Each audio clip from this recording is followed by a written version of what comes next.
నమస్తే welcome to Telugu one news. నేను మీ ఫజల్. తుని రాజకీయ ముఖ చిత్రం ఎలా ఉంది, ఏ పార్టీకి గెలుపు అవకాశాలు ఉన్నాయో ఒకసారి మనం చూద్దాం. ఒకప్పుడు తుని అంటే యనమల కుటుంబానికి కంచుకోటగా ఉండేది. అలాంటి తునిలో యనమల రామకృష్ణుడు దాదాపుగా అంటే 6 సార్లు ఆయన ఎమ్మెల్యేగా గెలిచారు. ఆ తర్వాత 2009లో ఓడిపోయారు. ఆ తర్వాత ఓడిపోయినందున ఆయన తమ్ముడుకును యనమల కృష్ణుణ్ణి ఆయన ఎన్నికల బరిలో దింపారు. ఆయన దూరంగా ఉండేవాళ్ళు. అంటే 2014లో 2019లో 2 సార్లు కూడా అక్కడ తెలుగుదేశం పార్టీ తరఫున యనమల కృష్ణుడు పోటీ చేసి ఓడిపోయారు. అక్కడ దాడిశెట్టి రాజా వైసీపీ నుంచి గెలిచి ప్రస్తుతం మంత్రిగా కూడా ఉన్నారు ఆయన. ఈసారి కూడా ఆయనే ఎన్నికల్లో పోటీ చేస్తున్నారు. అయితే ఏమైందంటే తునిలో యనమల కుటుంబంలో చిచ్చు రగిలింది. మళ్ళీ కృష్ణుడు పోటీ చేస్తానన్నాడు. కాదు, మళ్ళీ 2 సార్లు నువ్వు పోటీ చేశావు, మళ్ళీ చేస్తే ఓడిపోతావని ఆయనను నచ్చజెప్పడానికి చాలా ప్రయత్నం చేసినప్పటికీ ఆయన వినలేదు. అయితే ఆయన చేసే ఆరోపణ ఏంటంటే తన అన్న యనమల రామకృష్ణుడు తన రాజకీయ జీవితాన్ని నాశనం చేసి తన కూతురుకి రాజకీయ జీవితం ఇస్తున్నాడన్న ఆరోపణలు చేస్తూ ఆయన వైసీపీలోకి జాయిన్ అయిపోయారు. అయితే ఇక్కడ తెలుగుదేశం పార్టీ నుంచి యనమల దివ్య పోటీ చేస్తున్నారు. వైసీపీ నుంచి దాడిశెట్టి రాజా అంటే ప్రస్తుతం మంత్రిగా ఉన్నారు. వైసీపీ నుంచి ఆయన 3వసారి గెలిచి హ్యాట్రిక్ కొట్టాలన్న ఉద్దేశంతో ఆయన చాలా సీరియస్గా పనిచేస్తున్నారు. పోటీ అయితే నువ్వా నేనా అన్నట్టు స్పష్టంగా కనిపిస్తుంది. ఎవరు ఎక్కడ తగ్గడం లేదు. ఎత్తులు పై ఎత్తులు వేసుకుంటూ ప్రచారంలో దూసుకుపోతున్నారు. అయితే మనం కనుక చూసుకున్నట్లయితే 2014లో 19లో కృష్ణుడు ఓడిపోయాడు. ఎవరిపైన? ఈయనపైనే. ఎవరు? దాడిశెట్టి రాజా పైన, వైసీపీ అభ్యర్థి దాడిశెట్టి రాజా పైనే కృష్ణుడు ఓడిపోయాడు. ఇప్పుడు వాళ్ళిద్దరి మధ్య ఒక ఒప్పందం కుదిరింది. ఆ ఒప్పందం ఏంటి అన్న చర్చ కూడా స్థానికంగా అక్కడ బాగానే జరుగుతుంది. టోటల్గా చూసుకున్నట్లయితే 220 బూతులు ఉన్నాయి. బూత్ స్థాయిలో కూడా 2 పార్టీలకు బలమైన క్యాడరే ఉందని మనం చెప్పుకోవచ్చు. గత ఎన్నికల్లో కనుక చూసుకున్నట్లయితే దాదాపుగా ఇక్కడ భారీ పోలింగ్ జరిగింది. 83.31% పోలింగ్ జరిగింది. అయితే ఇందులో తెలుగుదేశం పార్టీకి 38.59% ఓట్లు వచ్చాయి. వైసీపీ 53.13% ఓట్లు వచ్చాయి.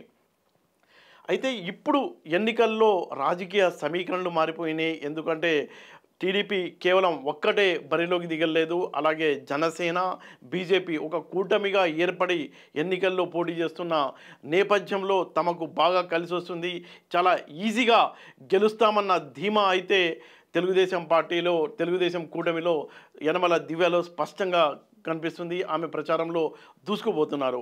మరోపక్క వైసీపీ అభ్యర్థి దాడిశెట్టి రాజా అయితే దాదాపుగా 3వసారి ఆయన పోటీ చేస్తున్నారు కాబట్టి ఆయన మీద వ్యతిరేకత ఉంది. ఆ వ్యతిరేకతే తమ గెలుపుకు దోహదం చేస్తుందని టీడీపీ అంటుంది. అయితే అక్కడ ఎలా ఉన్నాయి అనే దాని మీద చాణక్య స్ట్రాటజీస్ ఒక సర్వే చేసింది. ఆ సర్వే రిపోర్ట్ ఏముందో ఓసారి మనం చూద్దాం.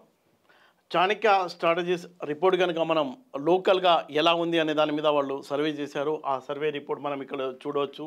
అయితే తెలుగుదేశం పార్టీకి దాదాపుగా 46% ఓటర్లు అనుకూలంగా స్పందించినట్టు ఈ రిపోర్ట్లో మనకు తెలుస్తుంది. వైసీపీకి కేవలం 41% ఓటర్లు అనుకూలంగా మాట్లాడుతున్నారు. అలాగే ఇతరులు ఒక 13% ఉంది. పబ్లిక్ మూడ్ ఎలా ఉంది అని మనం కనుక చూసుకున్నట్లయితే రాజకీయ నేతలపైన యనమల దివ్యకు అనుకూలంగా ఓటర్లు దాదాపుగా 54% ఓటర్లు స్పందించారు. అలాగే వైసీపీకి దాడిశెట్టి రాజా ఇందాక మనం అనుకున్నాం, ఆయన ఇప్పుడు 3వసారి ఎన్నికల బరిలో ఉన్నారు కాబట్టి ఆయనపై వ్యతిరేకత స్పష్టంగా కనిపిస్తుంది. కేవలం 38% ఓటర్లు మాత్రమే ఆయనకు అనుకూలంగా మాట్లాడినట్టు మనకు ఈ రిపోర్ట్లో తెలుస్తుంది. ఇతరులకు 8 మంది ఓటు చేశారు. అయితే పబ్లిక్ మూడ్ ఎలా ఉంది వైసీపీ పాలన పైన అనే దాని మీద కూడా చాణక్య స్ట్రాటజీస్ ఒక సర్వే నిర్వహించింది. ఆ సర్వేలో ఎలాంటి రిపోర్ట్ వచ్చిందంటే గుడ్ అంటే బాగుంది అని చెప్పిన వాళ్ళు కేవలం 32% మాత్రమే. జగన్ పాలనపై తునిలో ఉన్న ఓటర్లు వాళ్ళ స్పందన ఏమిచ్చారంటే పాలన బాగుంది అని చెప్పిన వాళ్ళు కేవలం 32% మాత్రమే. పాలన బాగలేదు, అస్సలు బాగలేదు అని చెప్పిన వాళ్ళు దాదాపుగా 59%, దాదాపుగా 60% మంది ఉన్నారు. ఏమి తెలియదని చెప్పిన వాళ్ళు 9% ఉన్నారు. దీన్ని బట్టి కనుక మనం చూసుకున్నట్లయితే అక్కడ అంటే తునిలో యనమల దివ్య భారీ మెజార్టీతో గెలవబోతున్నారు. దానికోసం అంటే జనసేన ఓట్లు అలాగే బీజేపీ ఓట్లు కూడా ఆమెకు అనుకూలంగా పడటం, మారిపోయిన రాజకీయ సమీకరణలో ఆమె గెలుపు అనేది చాలా ఈజీగా అయిందన్న టాక్ అయితే స్థానికంగా నడుస్తుంది. మరోవైపు వైసీపీకి బాగా వ్యతిరేకత వ్యక్తమవుతుంది.